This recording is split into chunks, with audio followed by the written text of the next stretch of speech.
3 days before the battle, Athens still hoped the Persians might strike somewhere else. Then, survivors start arriving from Eretria. An Athenian officer catches a woman before she collapses. What happened? The ships. So many ships. Behind her, more refugees stumble into the city, carrying children, dragging carts, covered in ash. The Persians surrounded the city.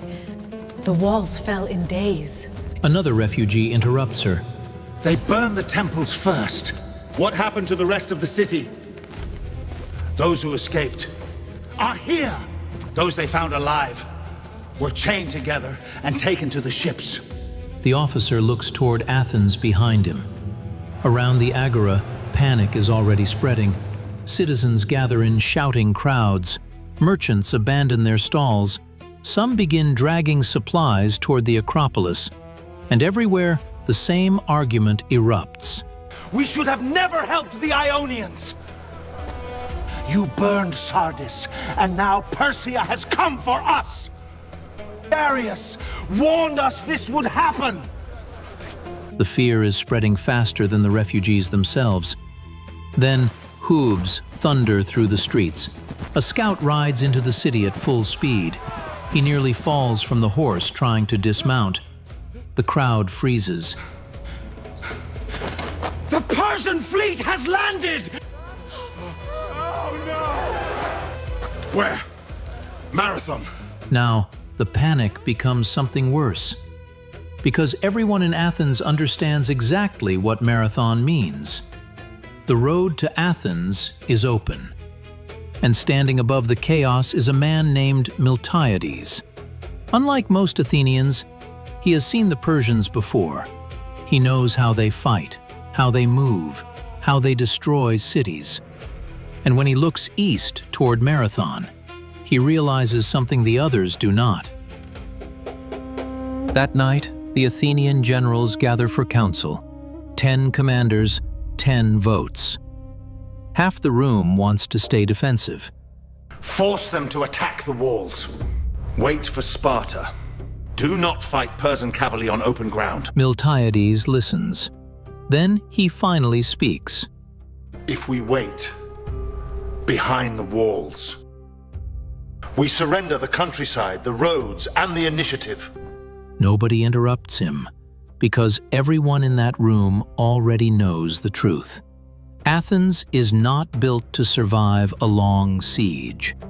Miltiades points east, toward Marathon. There is only one place. We can stop them before they reach the city. Some commanders still hesitate. The Persian army may outnumber them 2 to 1, maybe more. And if we lose, if we refuse to fight, we lose anyway. Silence. Then another problem emerges. The vote is split. 5 for battle, 5 against. Everything now comes down to one man, Callimachus, the polemarch of Athens, the deciding vote. Miltiades turns toward him.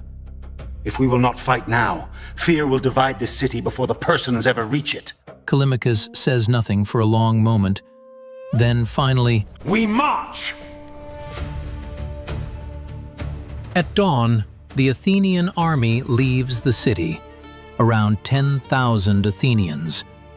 Then, hours into the march, reinforcements appear on the road ahead.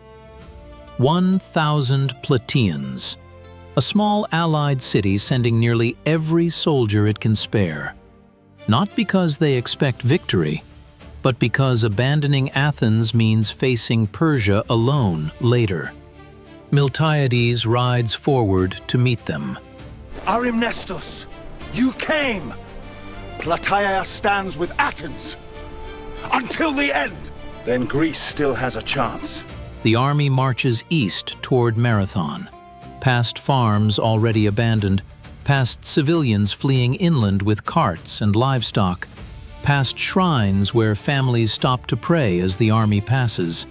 Then finally, the Athenians reach the heights overlooking the plain. and they see the Persian army below.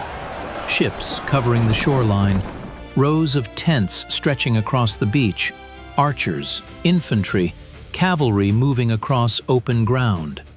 The sheer scale of it is staggering. The Greeks held the inland edge of Marathon, near the sanctuary of Heracles, close enough to watch the Persians, but protected by the rising hills behind them. Then the scouts returned. How many did you see? Perhaps 25,000 infantry. And the cavalry, around 1,000. We are doomed! Hold position, we don't need to attack yet. For a moment, nobody speaks. Then Miltiades turns to one of the officers nearby.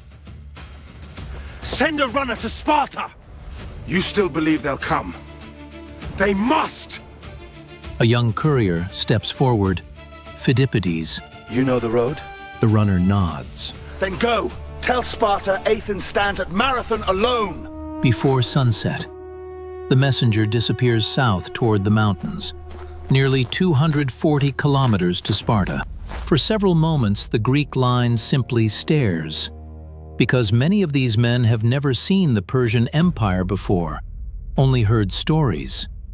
Now the empire is here, and between Persia and Athens, there is only them.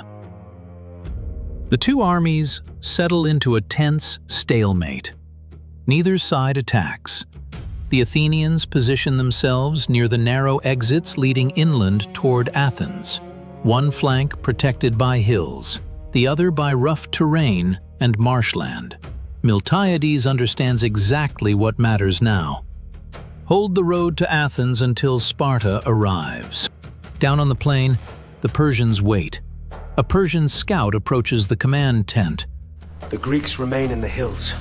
Good! Let them watch! Should we prepare for an attack? No!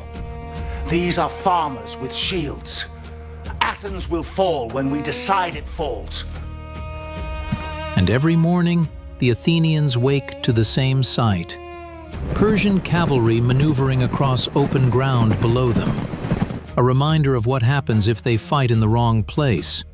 Then the messenger finally returns. The Spartans are coming. Yeah!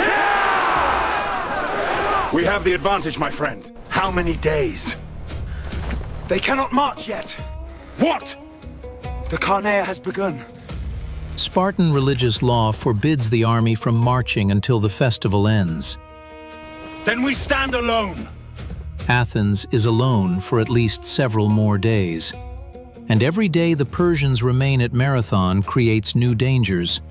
The Persians can attack, sail directly toward Athens, or simply wait for fear and exhaustion to destroy Greek resolve. Inside the Athenian camp, tensions start spreading. Some commanders begin reconsidering the decision to fight at all. Then something changes. Some soldiers noticed unusual movement near the Persian ships. Horses being led toward the shoreline, crews shouting across the surf, transport vessels repositioning offshore. What are they doing? They're loading the cavalry. Why? No one knows. Then a scout comes running from the flank. The cavalry camps are empty. Historians still debate exactly what happened next. Maybe the Persian cavalry was re-embarking onto ships. Maybe part of the army was preparing to sail directly toward Athens. But from the Greek position, the plain suddenly looks different. Less movement, fewer horses. Miltiades immediately understands the opportunity. If the cavalry is absent, even temporarily, this may be the only moment the Athenians will ever get. Arimestos! Callimachus! Come quickly! We attack now! Are you insane?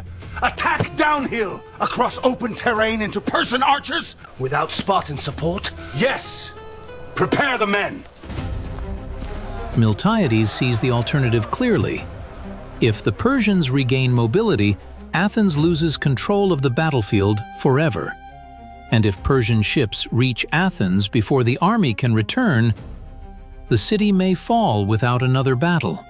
There is no ideal option left, only costly ones.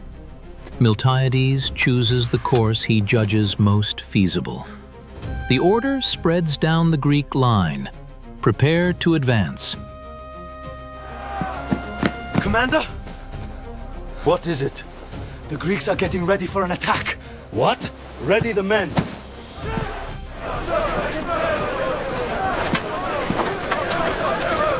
The Greek army forms for battle. Miltiades makes one final adjustment. He strengthens the wings, weakens the center. Not because he wants to, because he has to. The Greek line must stretch wide enough to avoid being surrounded. It is a calculated risk, one that could destroy the army if the center collapses too quickly. Across the plain, Persian archers prepare. Hold your ground, stand firm! Then the Greeks begin advancing. At first, slowly, shields locked, spears forward. The Persians watch the line descending toward them. Then suddenly, the Greeks accelerate. An entire hoplite army charging directly into Persian missile fire. According to Herodotus, the Persians believe the Athenians have gone mad. The distance closes violently fast. Then bronze crashes into the Persian line. Spears shatter on impact. Shields slam together across the front. Men disappear beneath the crush almost instantly. For a moment, the sheer violence of the Greek charge staggers the Persian line. Push forward! Hoplites drive into the lighter Persian infantry with brutal force. Do not break formation! But in the center, the resistance hardens. Greek soldiers begin stumbling backward under mounting pressure. The center is giving way! They're holding! And then, the Greek center starts collapsing, because the strongest Persian troops are positioned in the center, and they begin forcing the weakened Greek center backward. Dust explodes across the battlefield. Greek soldiers are driven uphill. Formations buckle under pressure. For several terrifying minutes, it looks like Miltiades has made a catastrophic mistake. The Persian breakthrough is happening exactly where the Greek line is weakest. But on the wings, the battle is unfolding differently. The heavier Greek hoplites begin crushing the Persian flanks. The lighter Persian infantry cannot stop them in close combat. Then the Greek wings make the decisive move. They do not chase the fleeing enemy. They turn inward, and the Persian center, moments from victory, is suddenly exposed on both sides. The flanks are collapsing! Pull back! What looked like victory turns into compression, confusion, panic. The Persian line folds inward on itself, and then it breaks. The Persians run for the ships. Now the battle becomes slaughter. Some flee into the marshes and disappear into the mud. Others desperately try launching ships before the Greeks reach the shoreline. The Athenians pursue them all the way to the sea. Stop those ships! Fighting erupts in the surf itself.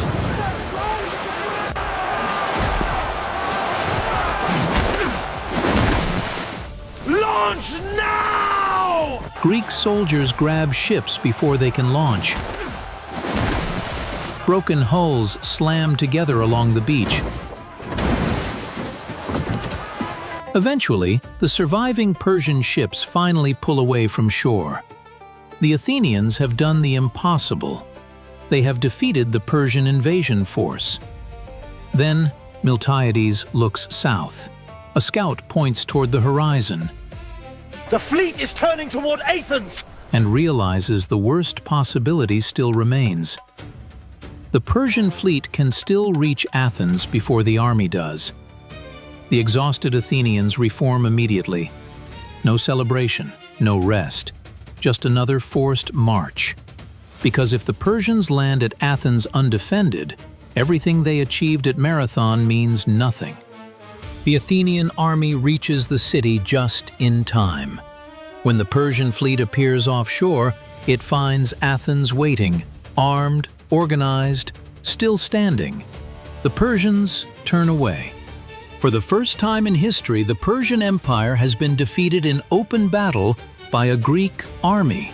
And across Greece, the psychological shock is enormous. Persia is no longer invincible. Even Sparta arrives too late to fight.